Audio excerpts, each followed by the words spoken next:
Morning students, now we have to start the next unit number 3rd, chapter number 8, human health and diseases. In this unit we have the 3 chapters. Out of 3 chapters, the chapter number 9, few portion of the chapter number 9 is deleted by the CBSE. Okay, so we have 2.5 chapter to study, and according to the point of board, that is the human health, at least carry the 5 marks question. Okay, so please pay attention toward this chapter.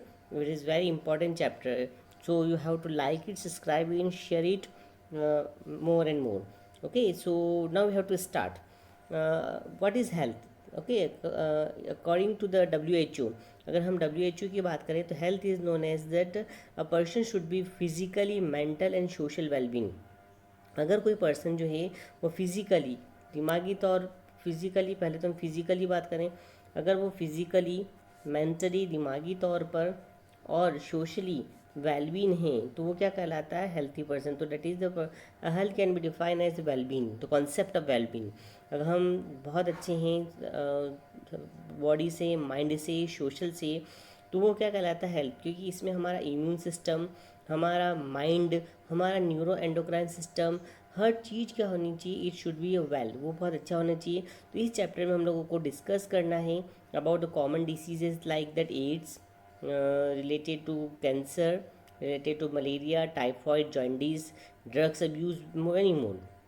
So it is very important chapter. Now topic becomes says that what is the health and common diseases. health और common diseases क्या होती है? अगर हम health and common diseases की बात करें तो हेल्थ अकॉर्डिंग टू WHO, मैं आपको बता चुका हूँ कि WHO के अकॉर्डिंग हेल्थ क्या होती है? Health can be define as a person should be physically. Okay, वह पर्सन WHO के अकॉर्डिंग, वर्ल्ड हेल्थ ऑर्गेनाइजेशन के अकॉर्डिंग, वह पर्सन जो है वह फिज़िकली, ओके, मेंटली और सोशल वेलबींग होगा. ओके, तो वह कहलाएगा, that is known as the health, वो कहलाएगी हेल्थ. तो हेल्थ को अफेक्ट करने वाले बहुत से कारण होते हैं, बहुत से रीज़न होते हैं. What are the factors? कौन कौन से फैक्टर्स हो सकते हैं? First one is genetic factor. पहला फैक्टर जो हमारा कहता है जेनेटिक फैक्टर, मतलब वह डिसीज़ जो कि हमको अपने फोर फादर से मिलती है, हमारे पेरेंट्स से मिलती है, जैसे कि diabetes, anaemia, sickle cell anaemia. Okay, तो ऐसी डिसीज़ जो हम लोगों को अपने फोर फादर से मिल रही है, हमारे पेरेंट्स से मिल रही है, वह डिसीज़ कहलाती है जेनेटिक डिसऑर्डर. सेकंड आती है that is known as the infection disease. वह डिसीज़ जो कि हमको पैथोजन से, हमारी बॉडी के अंदर कोई पैथोजन अगर एंटर कर जाता है और उसके कारण अगर हमको डिसीज़ हो जाती है तो वो हमारे अंदर पैथोजेनिक डिसीज़ होगी, जैसे malaria, typhoid, jaundice, okay, elephantiasis. तो ऐसी बहुत सी डिसीज़ेज़ होती हैं जो पैथोजन के कारण होती हैं. कोई डिसीज़ होती है हमारा लाइफ स्टाइल, हम अच्छा नहीं खाते. बहुत से लोगों की आदत होती है कि वो एक्सरसाइज नहीं करते, योगा नहीं करते हैं. अभी 4 to 5 मंथ अगर फ्री हैं आप लोगों ने तो बहुत से लोगों ने इसमें योगा भी किया होगा, जिम भी गए होंगे. तो अगर हम अपनी बॉडी को योगा फिट रखते हैं, जिम में फिट रखते हैं, तो हमको किसी भी तरह की फ्यूचर में डिसीजेस नहीं होगी. ओके, तो ये इम्पॉर्टेंट है. उसके बाद गुड हेल्थ. अगर हमको गुड हेल्थी पर्सन रखना है तो हमारी बॉडी में क्या क्या चीज़ें होनी चाहिए?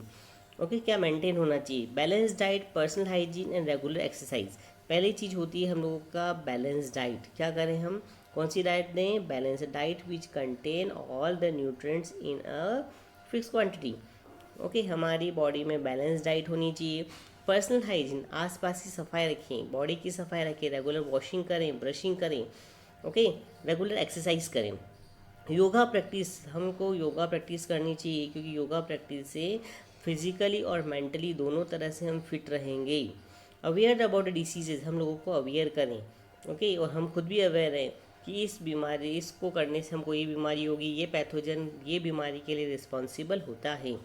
1 से लेकर 5 साल के बच्चे जो होते हैं उनको वैक्सीनेशन करवाएं, क्योंकि हमें पता है 1 से लेकर 5 साल के बच्चों में जो वैक्सीनेशन कर दिया जाता है उससे उनकी बॉडी में एंटीबॉडीज़ बन जाती हैं.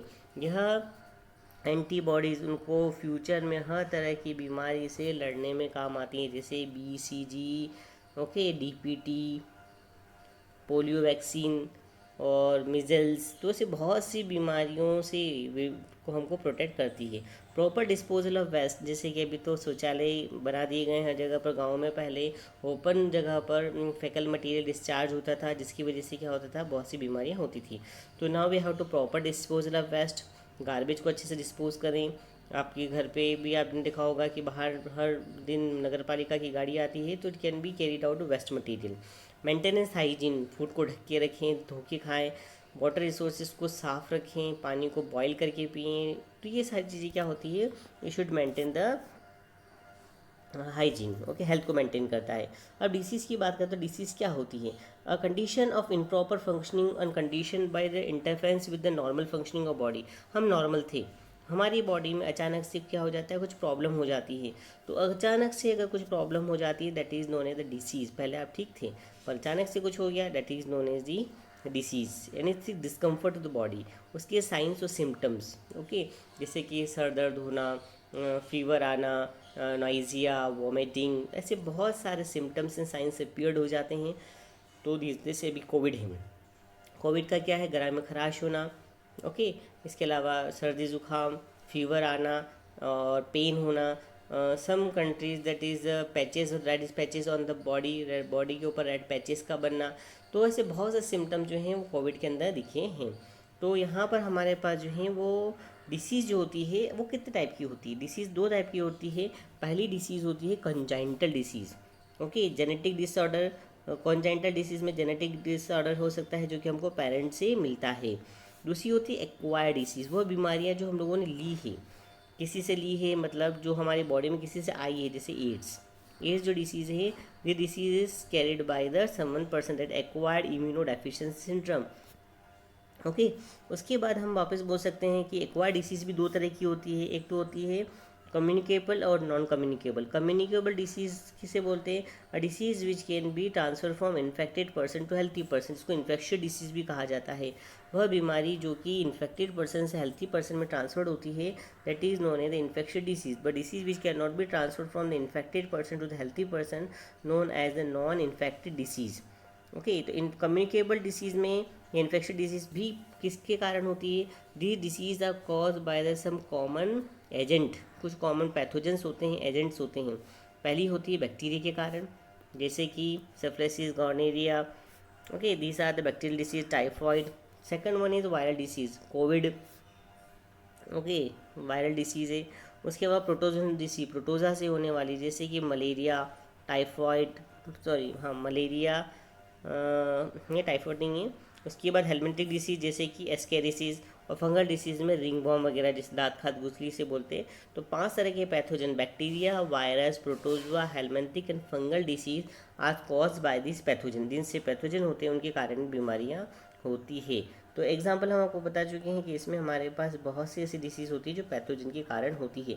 It can be transferred through air, water, soil. ये जो होती हैं वह हमारी बॉडी में मार्फोलॉजिकली हमारी बॉडी में एयर के थ्रू, या तो हम एयर के थ्रू चली जाती है, या हमारी बॉडी में वाटर के थ्रू एंटर कर जाती है, या डायरेक्ट कॉन्टेक्ट से। सेक्सुअली डिसीज होती है वो डायरेक्ट कॉन्टेक्ट से होती है।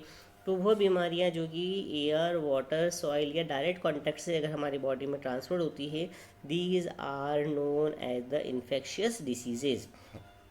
वो कहलाती है इन्फेक्शियस डिसीज और पैथोजन कारण। बैक्टीरिया का बता चुका हूँ, हमारी बॉडी में एक बैक्टीरिया पाया जाता है जिसको हम लोग बोलते हैं Escherichia coli, E coli. E coli जो है हमको tuberculosis, food poisoning, tetanus, syphilis करता है। वायरस में हर्पेक्स वायरस जो होता है वो नॉन लिविंग पार्टिकल्स के थ्रू हमारी बॉडी में रिप्रोड्यूस कर देता है, जेनाइटल हर्ब्स कर देता है। ये हमारी बॉडी में आगे चलकर एड्स, जेनाइटल वॉर्ड्स, ओके, ये भी कर सकता है। फंजाई, फंजाई की बात करें तो simple organism including the mushroom. Mushroom देखी होगी आपने, वो ईस्ट देखी होती है, ये भी हमारी बॉडी में कुछ डिसीज़ करती है।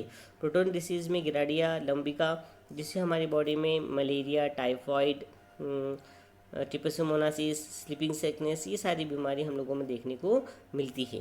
ओके, तो हम लोगों की बॉडी में बहुत सारी बीमारियां जो है मोस्टली इनसे देखने को मिलती है। अब हम लोग आज एक डिसीज़ पढ़ेंगे, वो डिसीज़ का नाम है क्या हमारे पास, that is known as the typhoid. First disease है बैक्टीरियल डिसीज़, और इसको बहुत अच्छे से देखना है। बैक्टीरियल डिसीज़ में मोस्टली हर बार किसी न किसी लोगों को, आपने अपनी फैमिली में, आपको खुद को भी कभी टाइफाइड हुआ होगा। तो टाइफाइड जो होता है, it is cause by the bacteria. ये बैक्टीरिया होता है, उस बैक्टीरिया का नाम होता है साल्मोनेला टाइफी। इस बैक्टीरिया को रट लीजिएगा या फिर बहुत अच्छे से समझ लीजिएगा। ये बैक्टीरिया जो डिसीज़ करता है, उस बैक्टीरिया का नाम है साल्मोनेला टाइफीरी या टाइफी। साल्मोनेला टाइफाइड जो है वो एक एजेंट है जो हमारी बॉडी के अंदर वाटर के कंटेमिनेटेड गंदा पानी, कंटेमिनेटेड वाटर, कंटेमिनेटेड फूड के थ्रू बॉडी में माइग्रेट होते हुए पहुंच जाता है। इसका कॉमन सिम्टम्स होता है कि हमको जो बुखार आता है वो 39 से 40 डिग्री सेल्सियस, कितना, 39 से 40 डिग्री सेल्सियस होता है। वीकनेस आती है, स्टमक पेन होता है, कॉन्स्टिपेशन होता है, हेडेक होता है, और हमारा वज़न भी गिरना होने लग जाता है, हमको भूख में कमी आने लग जाती है। तो इस डिसीज़ को हम लोग जो हैं वो टेस्ट लगाते हैं। उस टेस्ट का नाम है विडाल टेस्ट। कौन सा टेस्ट? इसके लिए हमारे पास एक टेस्ट होता है, उसे विडाल टेस्ट बोलते हैं। इसको फैलाने वाली एक लेडी थी जिसने पूरे सबसे पहले ये जो है वो देखी गई थी, वो थी हमारी टाइफॉइड मैरी। वो टाइफॉइड मैरी एक जो सर्वेंट थी, उसने जो है खाना कुक करके वो पूरे उस पर्टिकुलर एरिया के अंदर जो है वो क्या कर दिया था, इसको ट्रांसफ़र कर दिया था। तो उन जो भी खाना खाते थे उनको टाइफाइड हो जाता था मदर के, उस मैरी कुक के हाथों से। और फिर इसको टेस्ट किया गया तो फाइनली उस लेडी का नाम क्या रख दिया गया था, टाइफॉइड मैरी। तो इसके लिए हमारे पास जो है इनका श्रेय जाता है मैरी मेलन को। ओके, ये मैरी मेलन जो है तो ये वो लेडी थी जिसका आगे चल के नाम रख दिया गया है टाइफॉइड मैरी। तो इसने बहुत से लोगों को डिसीज़ फैलाई थी, उसको टेस्ट किया जाता है, उस टेस्ट का नाम है Widal test. Okay, thank you, I hope you understand.